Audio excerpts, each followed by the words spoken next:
Os invito nuevamente, mis hermanos, a abrir la palabra de Dios en el libro de Isaías, esta vez en el capítulo 6. En el capítulo 6. El tema general de estos días ha sido con Isaías en la escuela de la adoración. Con Isaías. Es decir, Isaías mismo no se presentaría como profesor en esta escuela. En esta escuela de adoración todos somos alumnos y todos tenemos algo que aprender. Y nuestro tema esta noche de la profundización de la adoración tiene que ver con la experiencia de cada uno de nosotros.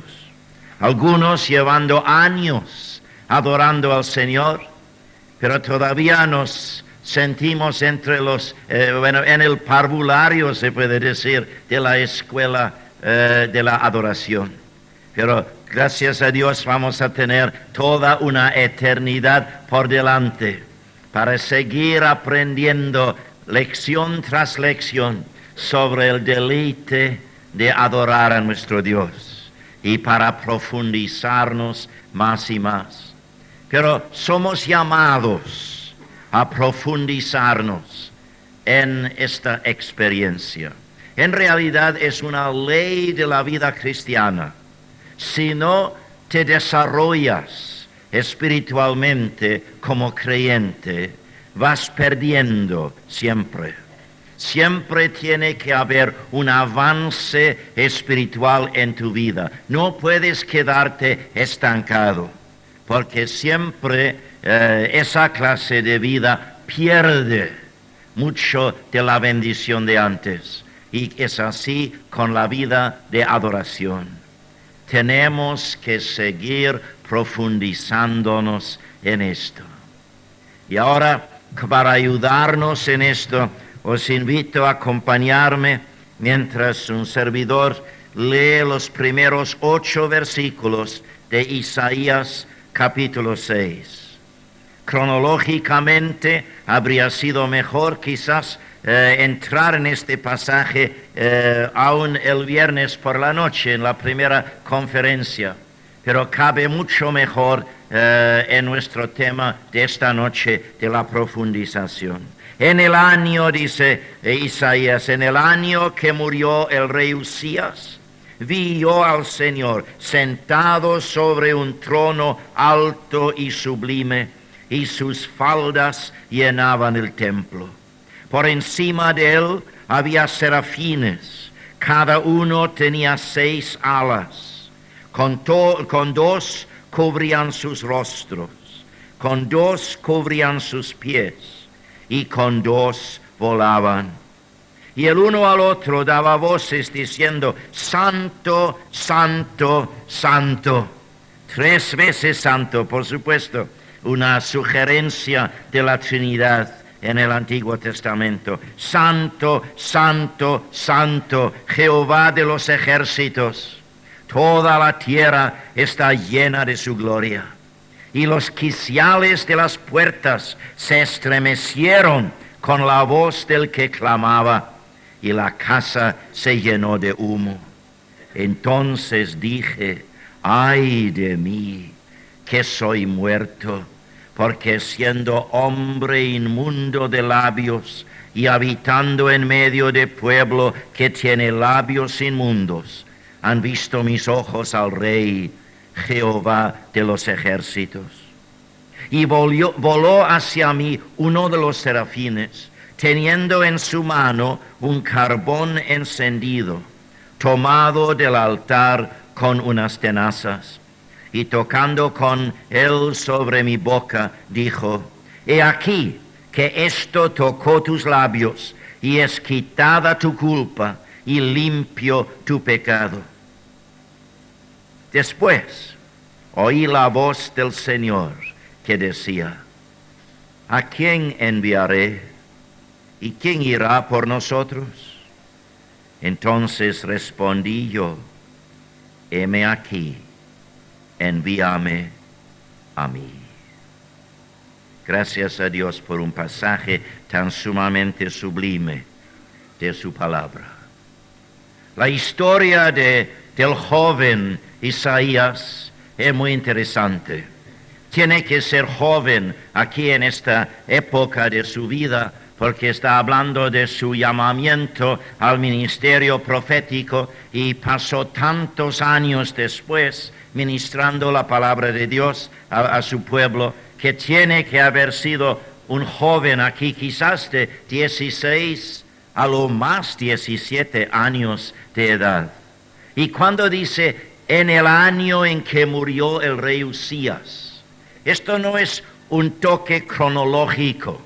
No es para que nosotros meramente sepamos la cifra del año en que el profeta Isaías recibió su llamamiento por parte de Dios, sino que este año fue un año de trauma para el joven Isaías. Murió el rey Usías en aquel año, y las circunstancias en que murió había causado un tremendo choque en la vida del joven Isaías. Isaías, criado, creo, en la corte del rey ahí en Jerusalén, porque sabía moverse entre los círculos de los pudientes de su pueblo. Y seguro, puesto que Usías era uno de los reyes mejores de Judá, seguro el joven Isaías lo había tomado por héroe espiritual, por modelo se puede decir. Pero un día el orgullo entró en el corazón del rey Usías, enseñándonos a todos que aun después de años de servir al Señor, tenemos siempre el peligro de que el orgullo propio entre en nosotros para que hagamos barbaridades y destruimos a veces algunas partes de la obra de Dios. Entonces, en el caso del rey Usías, fue al templo, que no distaba mucho de su palacio, y entró allí en el atrio, donde tenía todo derecho de entrar, por supuesto.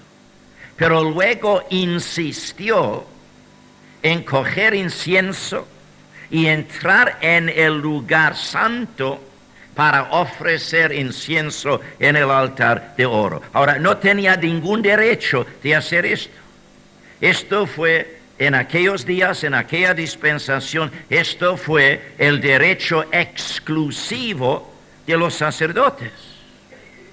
Y no hay en toda la historia, fuera del Señor Jesucristo, una persona que sea rey y sacerdote y profeta a la vez.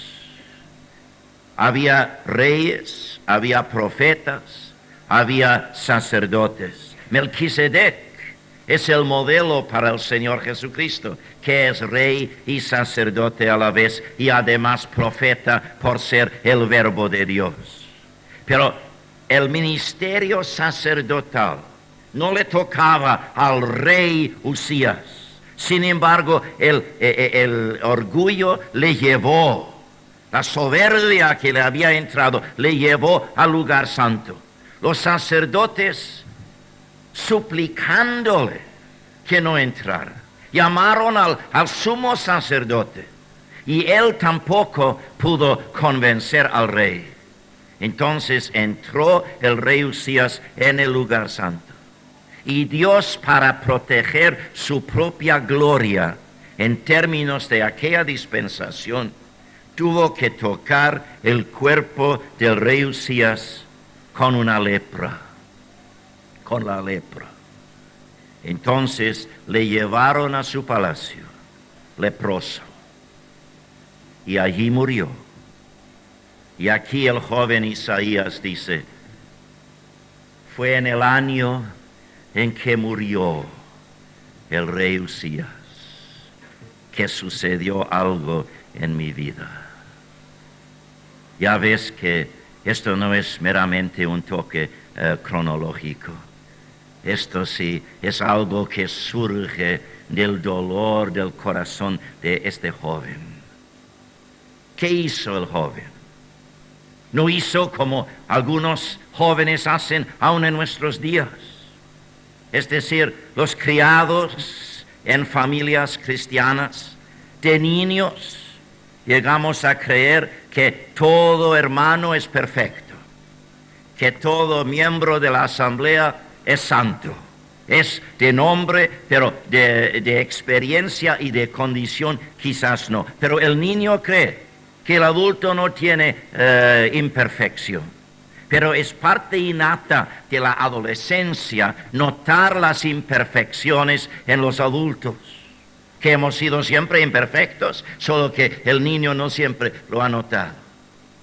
Entonces entra a veces una desilusión tremenda. Y esto habrá sucedido también en el caso del joven Isaías. ¿Y qué hizo con su desilusión? ¿No hizo lo que hacen muchos en nuestros días? Salir al mundo desilusionados y diciendo, por equívoco por supuesto, que porque han encontrado imperfecciones en ciertos creyentes, que el Evangelio también es imperfecto, que Cristo no tiene nada para ellos, que ridículo, pero cometen esos errores. No, lo que hizo Isaías se fue al templo, no para meterse a donde no le conveniera, por supuesto, sino que fue al atrio y buscó allí un rincón y llevó su desilusión a los pies de su Dios. Y esto es donde debemos exponer nuestros desánimos, nuestros desalientos, nuestros desengaños, nuestras desilusiones. Porque allí se evita la amargura que da al diablo una doble victoria. Entonces allí se pone de rodillas. En el año en que murió el rey Usías. Y Dios, porque había tenido en mente siempre llamar a este joven a servirle de profeta, Dios le viene al encuentro. Y la historia del encuentro es lo que tenemos aquí. Y creo que aquí en este capítulo vemos al profeta Isaías no solo llamado a su ministerio, sino sabiendo que la clave de su vida y de su ministerio está en el santuario de su relación de adoración ante Dios. Y aprendió lecciones ese día que vemos en todo su libro, el resultado de ello. Pero también nos enseña a nosotros la clave de cómo profundizarnos nosotros mismos en la adoración. Primero debo recordarles que la adoración no es nada superficial. La verdadera adoración no es de labios afuera. Repito la definición que cité la otra noche de lo que es la verdadera adoración. En un sentido, es cuando con todo lo que soy yo, me deleite en lo que es Dios. Esa es la adoración. Todo lo que soy yo. No de labios, no de palabras, sino de una vida entera. Todo lo que soy yo, deleitándome en lo que es Dios. Esto en sí me enseña que la adoración no es nada superficial. Pero es cuando sacamos la otra definición que usamos la otra noche, vemos que es algo aún más profundo todavía. Porque yo adoro en espíritu y en verdad. Cuando me abro ante Dios, para que Dios el Espíritu Santo ame a Dios el Padre y a Dios el Hijo por medio de este indigno ser mío. Esta es la verdadera adoración. No estamos hablando de nada superficial. Es algo bastante profundo. Pero cuán profundo que sea tu momento de adoración ante Dios, siempre hay necesidad de profundizarte más en esto. Y nuestro deleite, aún aquí en la tierra, es seguir ese camino al santuario y permitir que el Espíritu Santo de Dios nos profundice más y más en este deleite nuestro, en la belleza y la hermosura de lo que es nuestro Señor. Entonces, este pasaje me enseña que para profundizarme más y más en la adoración, esto exige en primer lugar un concepto cada vez más profundo de Dios. Un concepto más profundo de Dios. No estamos hablando de buscar una experiencia más profunda. La experiencia viene como resultado, en primer lugar, de un concepto más profundo de Dios. Esto es lo que sucedió en el caso de Isaías en aquel día. Dice aquí, en el año que murió el rey Usías, vi yo, si había visto al rey Usías morir en su pecado. Bueno, seguro salvo por la gracia de Dios, pero en las consecuencias de su soberbia. Había visto al rey Usías, pero vi yo también al Señor sentado sobre un trono alto y sublime, y sus faldas llenaban el templo. Le llegó una visión más amplia y a la vez un concepto más profundo de lo que es Dios. En primer lugar, lo vio como soberano. La palabra Señor aquí no traduce la palabra Jehová, sino que es el vocablo hebreo Adonai. Y Adonai significa dueño absoluto. No vale decir a Dios, no, Señor, cuando el Señor te llama a algo. Porque esas dos palabras no están de acuerdo. Si dices no, no tienes derecho de decir Señor. Si le llamas Señor, no tienes derecho de decirle que no. Por la sencilla razón que detrás de la palabra Señor en la Biblia, sí, kurios en el griego del Nuevo Testamento, pero en el Antiguo Testamento, donde tenemos la base del vocabulario bíblico, la palabra Adonai, Señor, significa dueño absoluto. Y esto es lo que llegó en los primeros instantes de este encuentro que Isaías tuvo con su Dios. La idea de Dios como el soberano, con derecho absoluto sobre todo lo que era, sobre todo lo que tenía. Y la descripción es así, dueño absoluto. Dice, en el año en que murió el rey Usías vi yo al Señor, a mi dueño absoluto, sentado sobre un trono alto y sublime. Bueno, sublime mejor, exaltado quizás. Fue la altura de Dios, su gloria en ese sentido, que le había llegado. Y sus faldas llenaban el templo, solamente sus faldas. Porque Dios, aun en esta visión que seguramente fue sumamente simbólica, porque nadie jamás ha visto a Dios en toda la realidad de su persona, pero aun en símbolo se presenta como el soberano, el dueño absoluto del ser. Y puesto que para adorar a Dios tengo que deleitarme en Él con todo lo que soy, entonces, por supuesto, para profundizarme en mi vida de adoración, tengo que verle más y más y apreciarle más y más como dueño absoluto de todo lo que soy y de todo lo que tengo.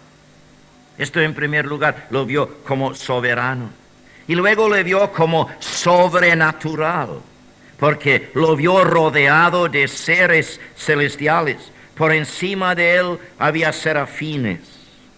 Ahora no sabemos nada más de estos serafines, Han salido en estos años algunas obras que quieren enseñarnos sobre lo que son los serafines, lo que son los querubines, etcétera, y otros ines que se encuentran por ahí.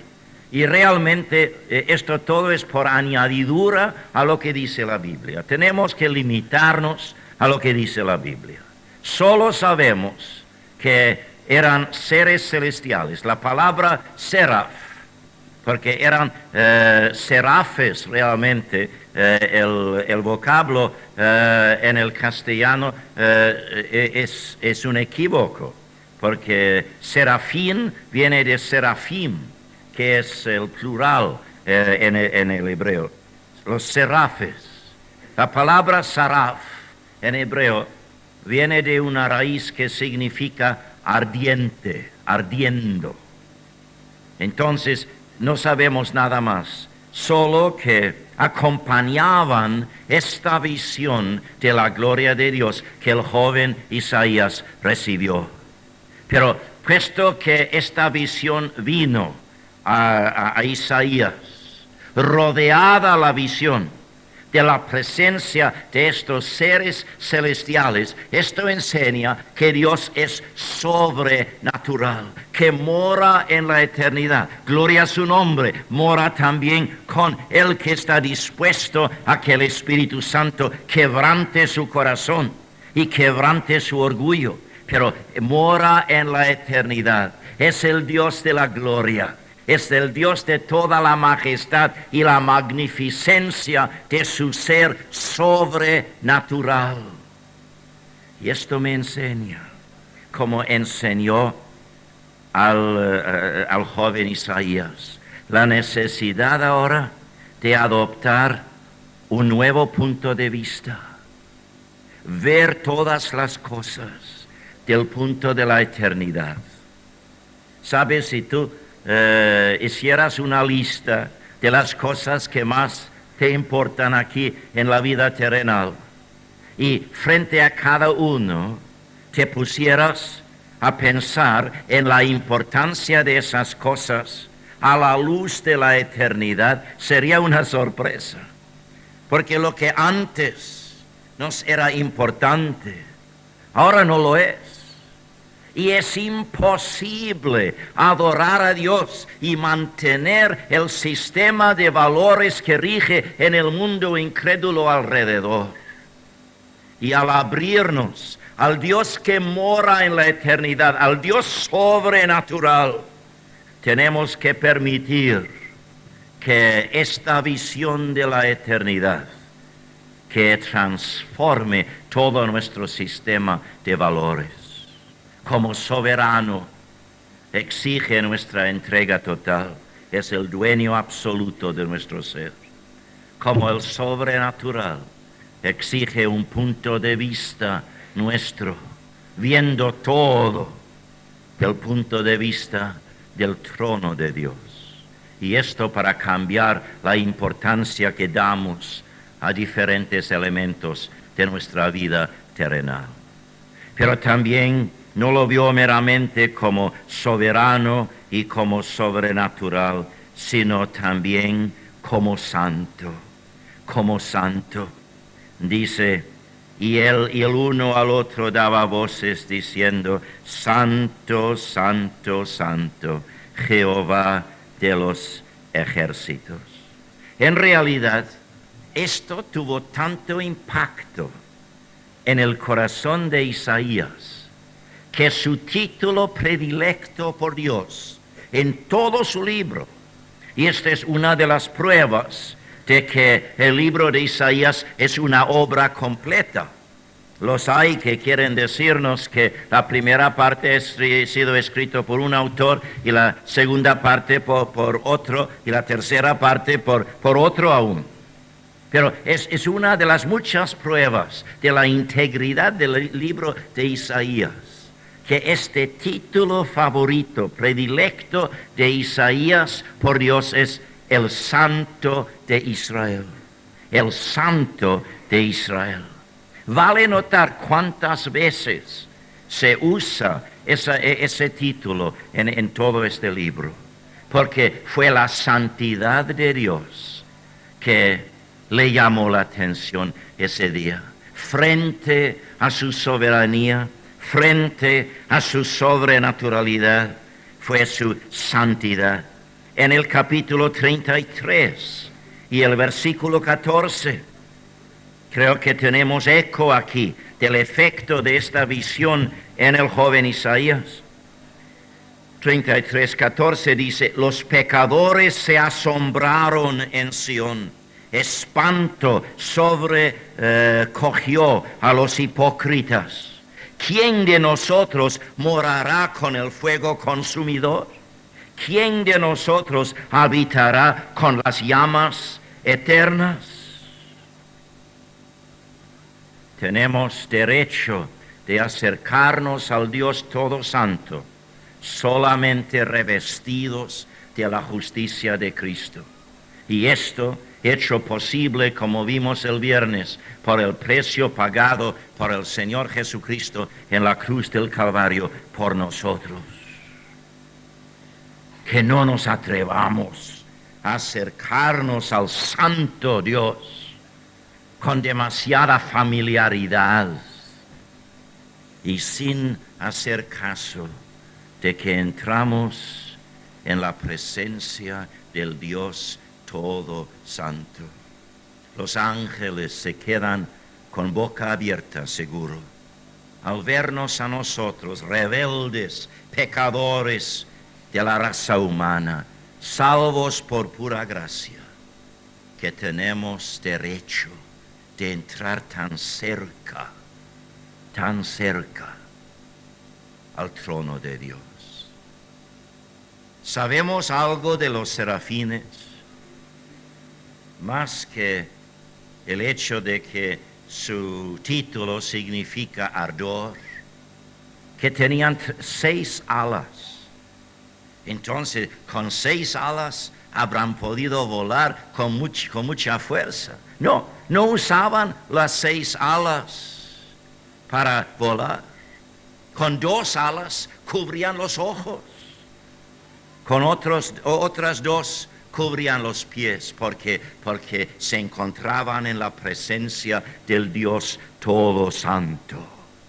Y no se atrevían a entrar así en la presencia tan santa del Dios de los siglos, sin cubrirse los ojos, sin cubrirse los pies.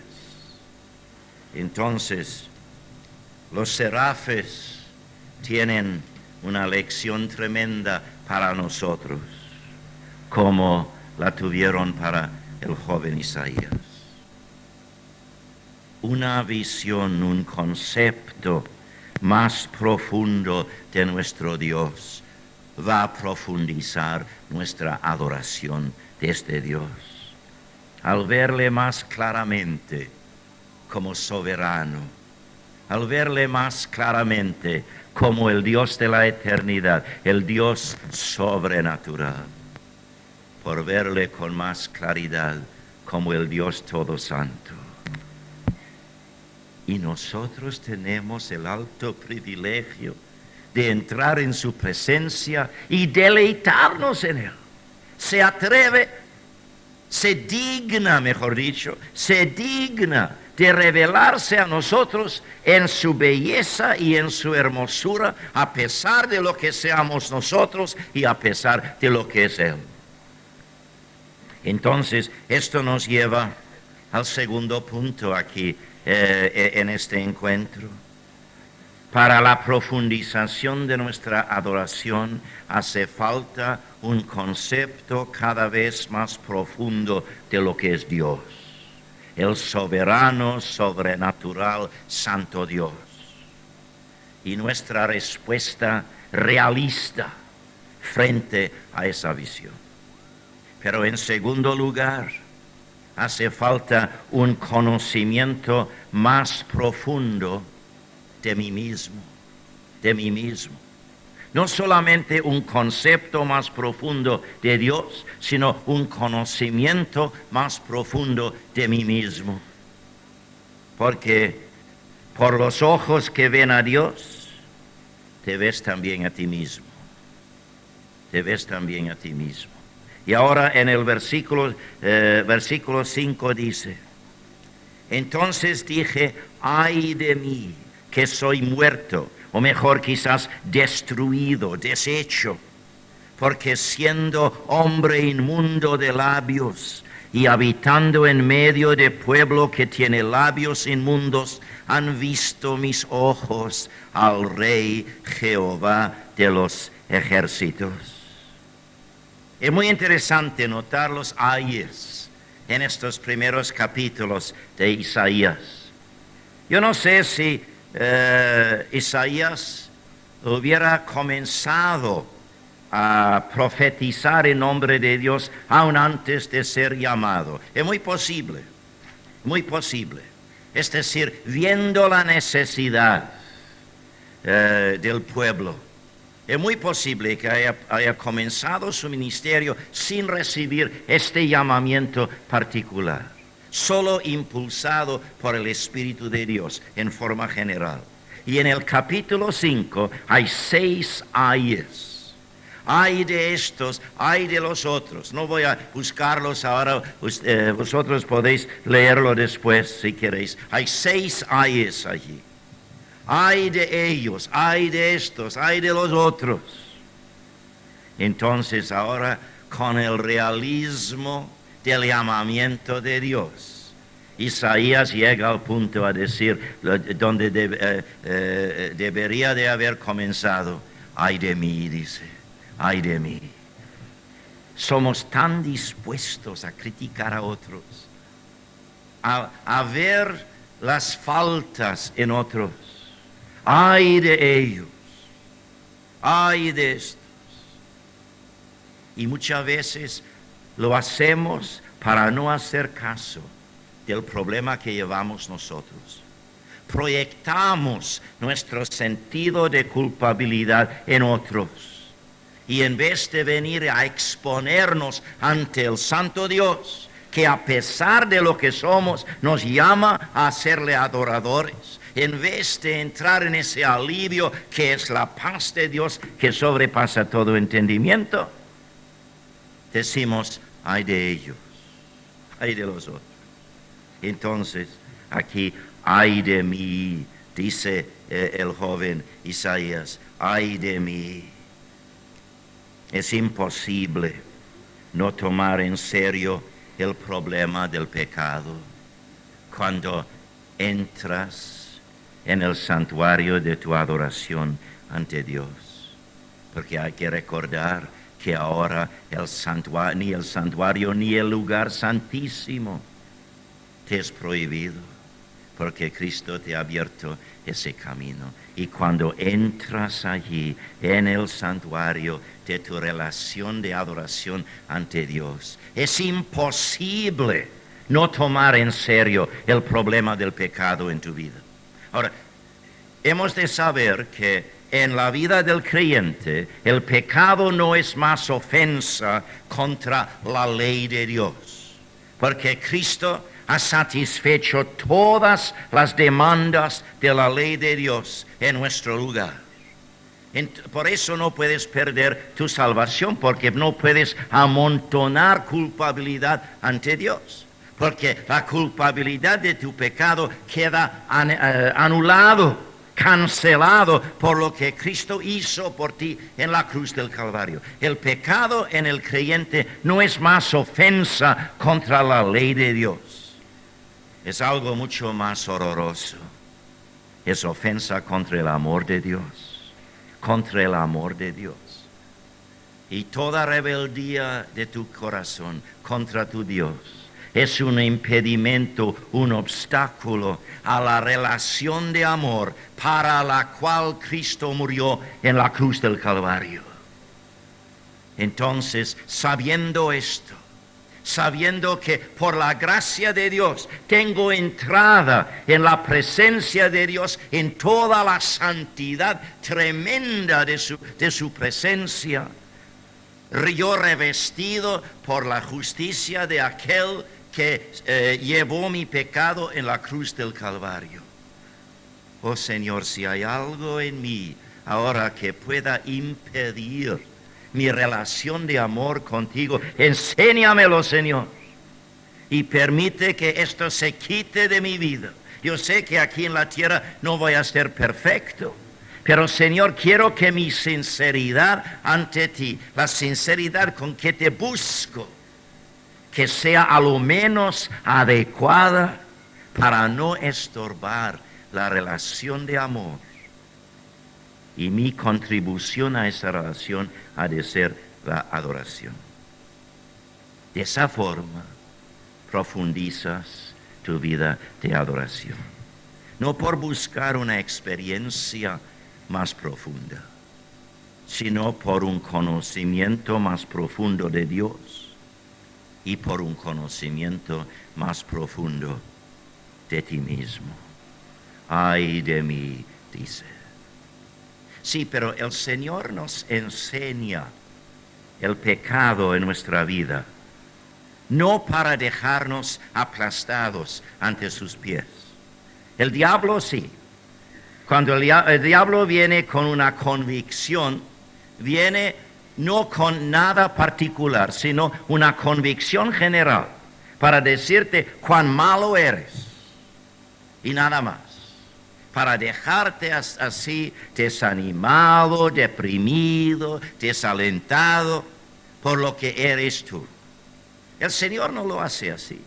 El Señor nunca te dice, ay, cuán malo eres, sino que dice, esto en tu vida tiene que salir. Esto está estorbando nuestra relación de amor y de esta forma debes sacarte de esto. Dios nos enseña el pecado en nuestra vida como hijos renacidos de Dios para que nos restaure a la relación, no para dejarnos aplastados. Puede que haya alguna persona, algún hermano o hermana en la fe aquí esta noche que tiene recuerdos de haberse rebelado contra Dios en el pasado, haber tomado un mal paso.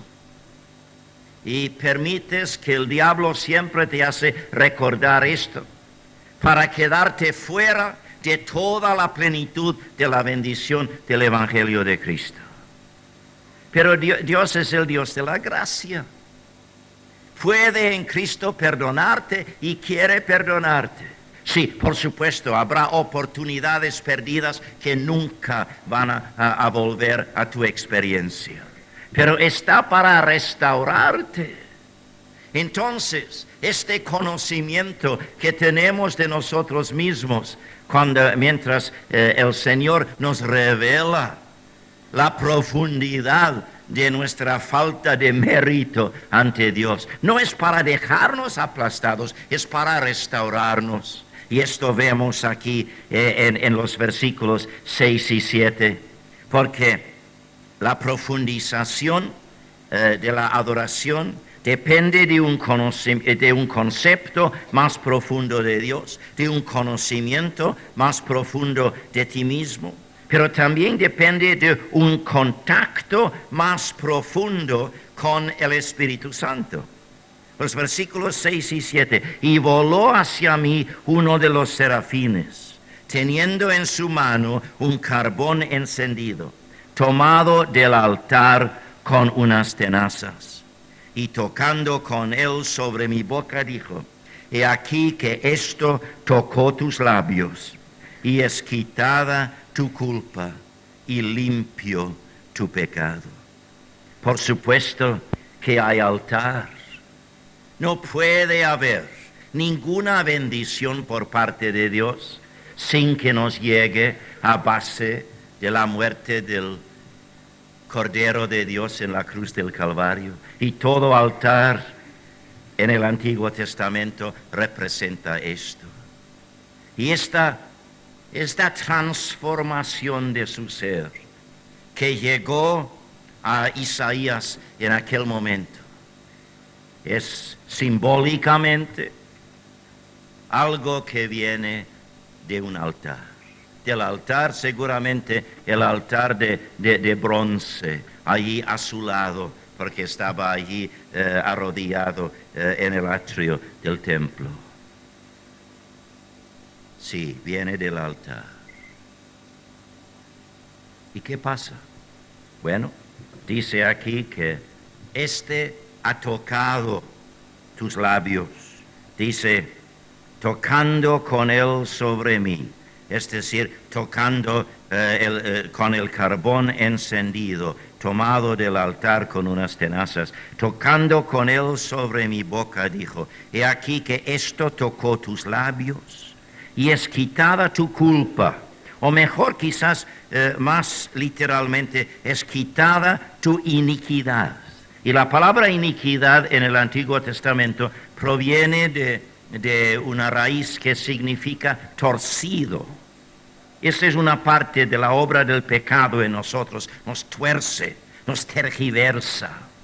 Entonces, este carbón encendido que para mí representa hoy en día la obra del Espíritu Santo de Dios en la vida del creyente, está para enderezarnos y sacarnos de los efectos torcidos del pecado en nosotros. Y dice, tu pecado, es quitada tu culpa y limpio tu pecado. El pecado que te ha mantenido fuera de los caminos de Dios. Entonces, esto es lo que el Espíritu Santo quiere hacer en nuestra vida.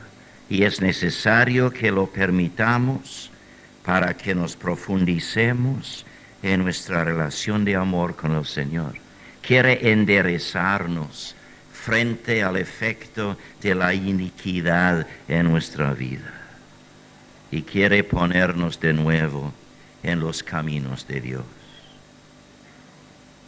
Hay muchos que creen que el Espíritu Santo no va a hacer ninguna obra especial en su vida. Yo sé que algunos creen que al aceptar a Cristo como nuestro Salvador personal, que recibimos el Espíritu Santo de Dios, sí, que lo recibimos, y que luego no hay más que experimentar del Espíritu Santo. No es así. El Espíritu Santo es el amor de Dios derramado en nuestros corazones por el Espíritu Santo que nos ha sido dado. Y entonces lo que Él quiere es seguir transformándonos. Yo sé que algunos hay por ahí que enseñan una segunda bendición. Yo no estoy de acuerdo con esto. Solo que me permitan hablar de una tercera bendición y una bendición que de 3 millones de bendiciones que seguro he experimentado en mi vida. Pero no has recibido todo. Has recibido el derecho a todo en Cristo. Pero no has recibido todo lo que el Espíritu Santo quiere hacer en tu vida. Tienes que permitir que Él siga bendiciéndote, que siga transformándote, que siga preparándote más y más para ser mejor adorador ante el trono de Dios. Y son los labios limpios, limpiados por este carbón encendido que Dios iba a usar en el caso del joven Isaías para cumplir con su ministerio profético. La profundización de nuestra adoración depende de un concepto más profundo de Dios, cada vez más profundo. Un conocimiento cada vez más profundo de ti mismo. Un contacto más profundo, cada vez más profundo, con el Espíritu Santo de Dios. Y en último lugar, depende de un compromiso cada vez más profundo ante su llamado, Porque el versículo 8 dice, después oí la voz del Señor. Ahora, esto viene directamente de Dios, no por parte de ninguno de los llamados serafines, sino que viene directamente del corazón de Dios. Después oí la voz del Señor, Adonai otra vez, dueño absoluto, que decía, ¿a quién enviaré? ¿Y quién irá por nosotros? Entonces respondí yo, heme aquí, envíame a mí. Es decir, los labios limpiados para adorar a Dios, ahora sirven para proclamar su palabra al prójimo. Somos llamados a adorarle no solo con los labios, sino con la vida.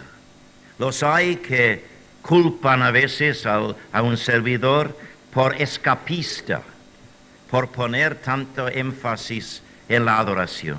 Y dicen, pero alrededor hay todo un mundo lleno de necesidades. Y tú llamas al pueblo de Dios a dar la prioridad a su vida de adoración ante el trono de Dios. Cuando alguien me dice esto, sé algo muy importante de ese hermano o esa hermana, que realmente nunca ha adorado de veras a Dios. Porque lo que pasa es esto, que cuando te pones ante Dios para deleitarte en Él con todo lo que eres, el Espíritu Santo da alas a tu espíritu y te lleva al trono de Dios, a acercarte más y más al corazón de Dios. Y sobre el corazón de Dios hay una carga tremenda de amor por el mundo perdido. Y no puedes escaparte de tu responsabilidad como pregonero del Evangelio, como evangelizador en este mundo. No puedes escaparte por entrar en el verdadero santuario de adoración. Sí, por supuesto, puedes meterte en unos ambientes de alabanza superficial y pensar que la asamblea local es nada más que un club de socios evangélicos reunidos para disfrutar de intereses en común y olvidarte del mundo alrededor. Pero no puedes doblarte ante el trono de Dios y adorarle en espíritu y en verdad y olvidarte de las necesidades de tus vecinos, de tus compañeros de trabajo, de tus condiscípulos, etc. Porque el Dios que te llama a entrar en su presencia es el Dios que hace la pregunta, ¿quién irá? ¿Quién irá? Por supuesto, como dueño absoluto, tiene derecho de mandar. Tiene derecho de obligar, pero no lo hace. ¿Por qué? Porque no te quiere como autómata, no te quiere meramente como herramienta, te quiere como persona y no quiere aplastarte como persona. Y por eso te llama, dándote la oportunidad, si quieres, de caerte en lo ridículo y en lo tonto, de decirle que no. Pero no tienes derecho de decir, Señor, no. Tienes que dejar de llamarle Señor si insistes en decir que no. Entonces, lo que tenemos que reconocer es esto, de que es imposible profundizarnos en nuestra vida de adoración y despreciar el llamado de Dios a cumplir con el propósito por que nos ha dejado aquí en el mundo. Los salvos estamos todavía en el mundo con un solo propósito, el propósito que no puede cumplirse en la gloria. Y esto es para que por medio de nosotros el amor de Dios llegue a los todavía perdidos. Y esto no es un llamamiento que viene meramente a unos llamados misioneros, o a los que reciben ayuda de Fondevan, por ejemplo, o a predicadores meramente. Es un llamado a todo el pueblo de Dios. Y es muy posible que haya una falta de profundización en tu relación personal con Dios, porque no has hecho caso de su llamamiento a compartir su amor con otros en tu círculo de contacto. La profundización de la adoración. En la puerta de su vida espiritual, el joven Isaías nos enseña estos principios fundamentales que él aprendió en la presencia de Dios, en aquel día, en aquel año, cuando desanimado, desilusionado, había visto morir al rey Usías. Pero llevó su desaliento, llevó su desilusión a los pies de su Dios.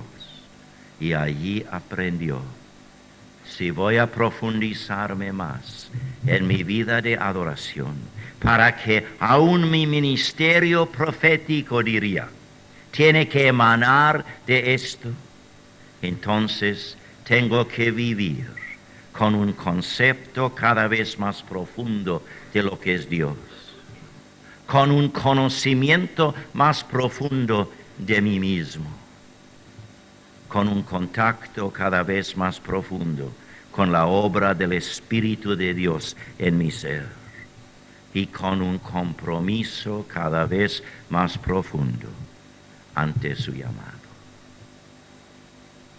Oremos, hermanos, oremos.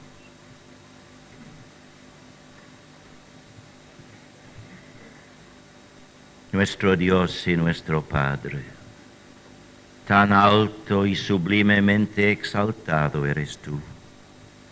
Tu gloria tan inefable que no podemos ni siquiera tentar de medirla. Tú eres infinito y nuestro conocimiento tan finito. Tú eres eterno y nosotros todavía limitados al mundo del tiempo. Tú tan santo y nosotros, Señor, todavía llevando esta naturaleza caída que a pesar de tu gracia se deja notar día en día en nuestra vida. Y la maravilla, Señor, es esto. Y no nos sorprende de que aún los ángeles quedan asombrados frente a esto. Que a pesar de toda esta diferencia, tú nos llamas a tu santuario. Nos das cada día de nuestra vida la oportunidad de disfrutar de este altísimo privilegio. Oh Señor, perdónanos nuestra ceguedad, nuestra necedad de despreciar este privilegio. Y te rogamos, Señor, en primer lugar, con sencillez, pero con toda la sinceridad de nuestro ser, Señor, haznos adoradores. Permite que el Espíritu Santo de Dios sea el espíritu de adoración en nosotros y por medio de nosotros. Que nos llenes de la corriente